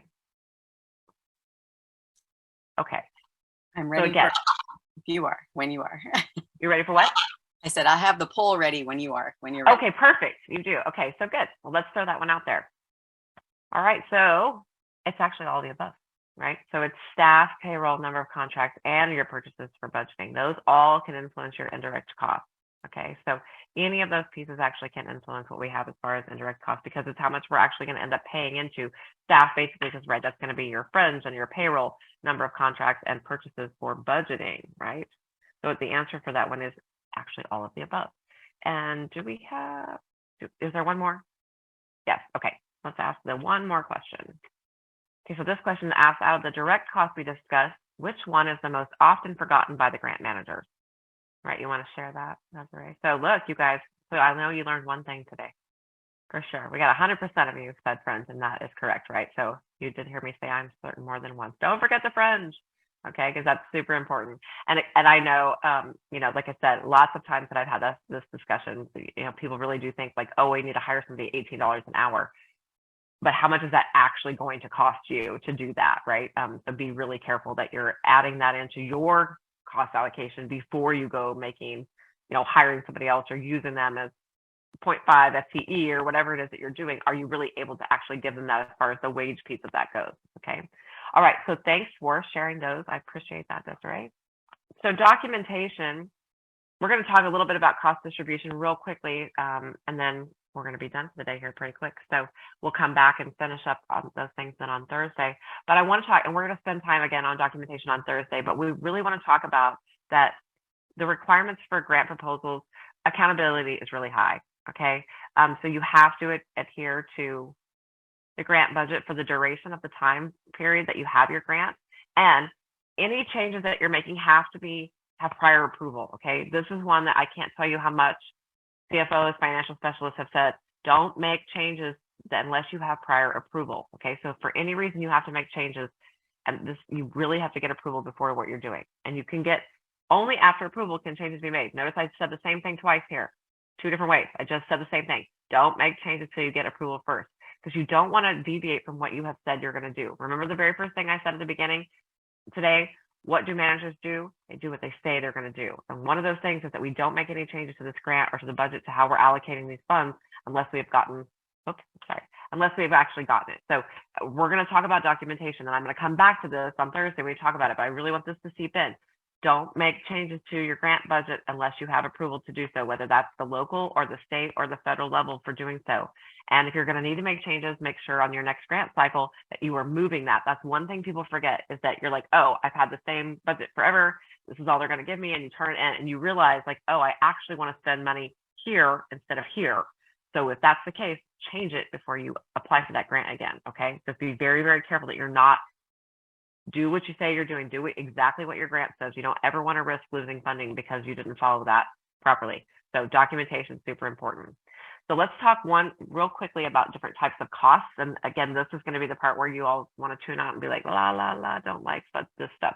But it's important for us, okay, just to understand the different kinds of costs. So we talked about indirect and direct costs, but we want to talk about the behavior of costs, how we can calculate those over time. So there's 4 different ones. I have them listed here. They're fixed, variable, mixed, or steps.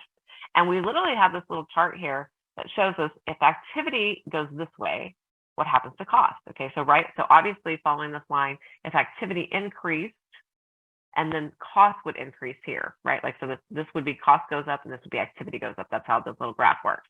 So the first one that we want to talk about is variable cost. So variable cost, I've drawn this line in here. Okay, so a variable cost is directly related to the volume of services delivered. For example, the cost of clinical supplies. If you buy 100, it's $100. If you buy 1,000, it's $1,000. Or maybe it's cheaper because you're buying in bulk. So here's what it would look like, right? So let's say we got to 100, that would be $100. If we went over to 1,000, that would be $1,000. So it's going up. So it's like a positive sloped line, right? So that makes sense. Variable cost. The more we buy, the more it costs. That's easy. That's what we can typically think of, something that is in our head pretty easily, right? So the next one is a fixed cost, and it looks like this. It goes straight across. So the cost is not related to the volume of services. Doesn't matter. The activity, this is how much it is, okay? So for example, facilities cost doesn't change. So let's say this. Let's say you're paying rent, right? Let's say your rent is $500 for your space. It doesn't matter if you work 5 days or 7 days or 12-hour days or 6-hour days or 40 people show up or nobody shows up. Doesn't matter. Your rent is the same. That's a fixed cost. Okay. So that's not going to change over time. Not going to impact your budget. Now it may impact your budget year to year, but it's not going to impact your budget month to month or week to week, right? Because it's a fixed cost. You know, just like if you signed a lease with a landlord, you know, at least for the next year, that's going to be a fixed cost. And that's a really good example that we'll use for the next one in a minute. The next one is a mixed cost. So this is a fixture of both variable and fixed. So notice here we have this dotted line. That's going to represent the fixed cost, and here is going to represent the variable cost, okay? And so when we say it like this, it has a variable and a fixed piece. So one really crazy example for some of you who are as old as I am, you will remember cell phones originally, way before the advent of the iPhone that does everything for us, right?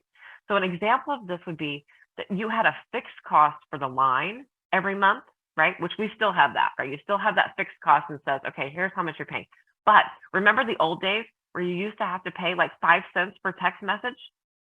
Imagine how much money we'd spend today if we were paying that per cent that sent on the text, right? But we used to have to pay that, right? Back when we had those little flip phones where the all day long, right? So we paid for the line. So let's say the line was $9.95 a month, but we were paying a variable cost of how many text messages we were sending, right? So we had two components to that same cost. So you have to think about that. Is this actually fixed or does it vary? Or is there a point in time, is it do both? So that would be considered a mixed cost if you're doing both of these things, okay? And then the last one that we want to talk about is step cost. A step cost looks like a fixed cost, but it's going to jump radically at a certain level, okay? So let's look at a particular example of, let's say, a healthcare worker, okay? So the total cost of a healthcare worker, and we can think about this in terms of one worker is $50,000. That's how much we're going to pay them for the year, $50,000. So, of course, if we have two healthcare workers, that's $100,000. Totally makes sense, right? We got it. Now, think about the number of patients each healthcare worker can see, okay? So we're going to say that every one of these, for every 20 patients, we need one healthcare worker, okay? So that makes sense. Okay, we're saying, okay, we're going to pay this person $50,000. They can see 20 patients. We're going to need this one healthcare worker. So just to break this down, for 40 patients, we're going to need 2 healthcare workers. For 60 patients, we're going to need 3. So this makes total sense. We got it, right? We're going to need $50,000 for every time, $100,000 for 2. Okay, we got it. Now, let's think about the cost for that, though. The cost for this is one healthcare worker is $50,000 for 20 patients. But as soon as we hit 21 patients, now our cost has to jump to $100,000. That's a step cost. So you're at the same, you're at the same, you're at the same, boom. Okay, as soon as you do that, because now you can't see 21. If you have to see 21 patients, if you're legally obligated, required to do so, you would either have to say, oh, we can't see any more than 20 patients, that's it, that's the cap for us. Or you would then have to hire another healthcare worker that if you're hiring, and again, some of you are thinking in your head, well, I would just hire them for half-time and it would only be $25,000. That's true, you could do that. But in this particular example, let's say you were hiring full FTE, right? So if we were doing that, you would have to jump from $50,000 to $100,000. So that would be your step cost, okay? All right, so now we've talked about fixed, variable, mixed, and step. So in your, to just finish out for today, we're gonna see, in your folder, you have what's called identifying direct and indirect costs and fixed, mixed, and step costs. So I'm going to give you just a couple minutes here to look at these. So you have them and see if you can't fill in which are direct or indirect, fixed, variable, mixed, or stepped. Some of them may be more than one. You'll see in a minute. So we have just a little practice budget that says salaries total. And let me see if I can have the blank one. Okay, so it should look like this. And again, you have this in your handout. So if you want to just take a couple minutes and then we'll either go over it today, or if we run out of time first, so you can have a minute, you can actually take this to work on. Let's do it that way, probably, because you probably got 5 minutes here. You want to start to look at it, and then I will give you the answers to this on Thursday. See, that's our big teaser to come back and see which one of these we got right, because I'm sure you're going to nail them all. So again, there's 2 different categories here. So you want to look at this, and I have listed what they are. So the number doesn't matter up here. Just notice that I have these as expenses, and then this is, so clearly we're looking at a what kind of? Do we see anything? Are we bringing in any money here? Don't see any revenue. So this is an expense budget, right? This is not an operating budget. This is an expense budget. Notice how it says here at the top, expenses. So there's the first thing we can do when we're looking at that budget. And then here's the different categories. So again, I've provided this for you just to show you that I did in fact steal it from somewhere.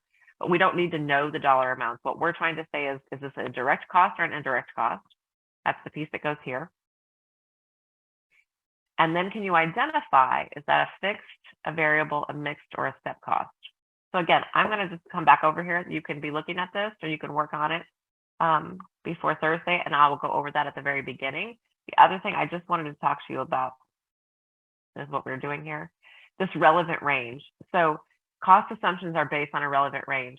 So when you are renting office space for say $600 a month, right? It doesn't matter how many patients you see. You're renting, that's a fixed cost of $600. But let's say you work 24 hours a day, 7 days a week, and you see 400 patients a month. But you want to increase the services another 100 patients. We can't do that because we're at room capacity and we've used up all the hours that are possible.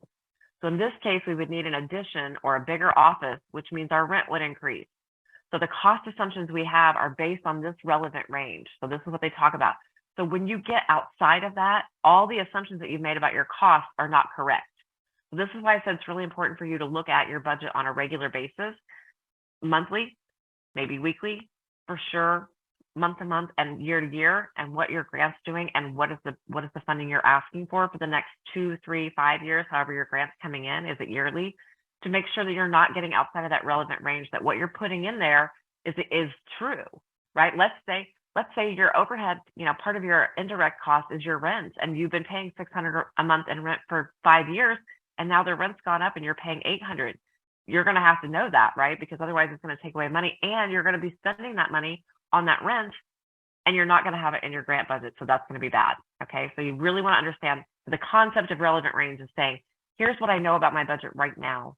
And when there's changes to it, you're going to be outside that relevant range. And when you make that change, then you're going to be in trouble. So be very careful that, like I said, you're checking. Don't just make this to where it's a habit and you just submit that form again and you haven't made any changes. You haven't looked at, is your cost allocation rate changing? Is the amount of indirect costs changing? When you're filling out that form, have you talked to your financial specialist, right? So lots of information for today, lots of things that you need to check on. Again, one of the few things that I'm going to put this up here as your actual homework. Again, I can't check this. But if you're using your own budget, using the things that we did today, right? Did we get something out of today that we could have that was useful for us? What kind of budget do you have? Is it operating? Is it revenue? Is it expense? When you're talking about this budget, is this your total program budget, or are you looking only at the grant budget? Are there things that are separate from that? When you get ready to do your budget narrative, are you going to put all these things in there because it's your total project, or do you just need to pull out what the grant's going to actually pay for when you're talking about your budget narrative and that? So have you identified the costs that are associated with your program for the year, especially those indirects? How are you doing that? How are those being billed to you? What does that look like? So can you identify the direct and indirect costs in your own expense account, right? Do you have any in-kind contributions? Could you have any in-kind contributions? Are you using some form of cost pools, cost drivers, and are you being charged properly for those things, right? So a good time to take just a glance over in the next couple of days of your actual budget. See if you can't set up a time. If you're not seeing that financial specialist, can you do so on a regular basis? Can you start to do so to make sure that whatever you're spending is what you should be spending? Okay. All right. It looks like we've hit that 10 o'clock hour on the nose.